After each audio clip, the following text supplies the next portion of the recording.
প্রত্যেকটা দিন আপনার হুর, আপনি যাদেরকে জান্নাতে যা বিবাহ করবেন সেই সমস্ত হুররা আপনার জন্য শাস্তিছে প্রত্যেকটা দিন এই রোজাদার ব্যক্তির জন্য। সেখানে যা ডান্স দেখবেন, দুনিয়াতে দেখার দরকার নেই। তো ভাই 2 নম্বর যে গুনাহের যে বিষয়টা, সেটা হলো আমরা এই অশ্লীলতা যেগুলো আছে, খারাপ যেগুলো বিষয়গুলো আছে, এগুলোকে দেখা বাধ্য। 2 নম্বর যে গুনাহটা হরহামেশা হচ্ছে সেটা হলো অশ্লীলতা। রমজান মাস মানুষ অশ্লীলতা থেকে কি করে বাঁচতেছে। সাধারণ মানুষ যেই মাসে পর্দাশীল হয় না, যে মাসে পর্দা করে না, পুরুষ হোক বা নারী হোক, এই মাসে অন্তত কি করে নিজের চোখকে হেফাজত করে। যারা পুরুষ আছে তারা কি করে নিজের চোখকে সংযম করে, যারা মহিলারা তারা কি করে পর্দাবশিতা করে।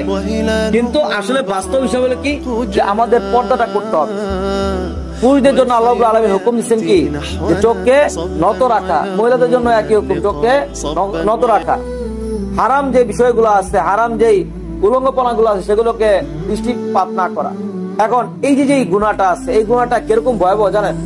যে আপনি যদি নাচ গান হারাম বস্তু দেখা থেকে যদি বিরত না হন, তাহলে এই গুনার ইফেক্টটা কোন সময় পড়বে জানেন? যখন আপনি নামাজ দাঁড়াবেন। এখন নামাজ যখন দাঁড়ায় মানুষ, তখন বিভিন্ন রকম শয়তানি ওয়াসওয়াসা মানুষের চারদিক থেকে কি করা শুরু করে, আসা শুরু করে।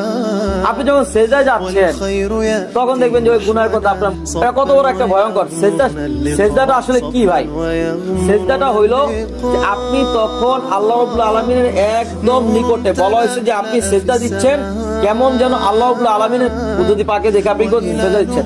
আর ওই সময় যে আপনি কি আপনার চোখের মধ্যে আসছে এই নগ্নতা, এই অশ্লীলতা কি করছে আপনার চোখের মধ্যে আসছে।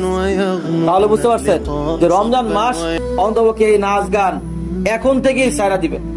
এখন থেকে কি করবেন? পরিহার করবেন যে না, এটা আমার জন্য না, আমার নাচ গানের জন্য আল্লাহ তাআলা এই রমজান মাস যারা রোজা রাখবেন তাদের জন্য আল্লাহ তাআলা প্রত্যেকটা দিন জান্নাতকে সাজাচ্ছে।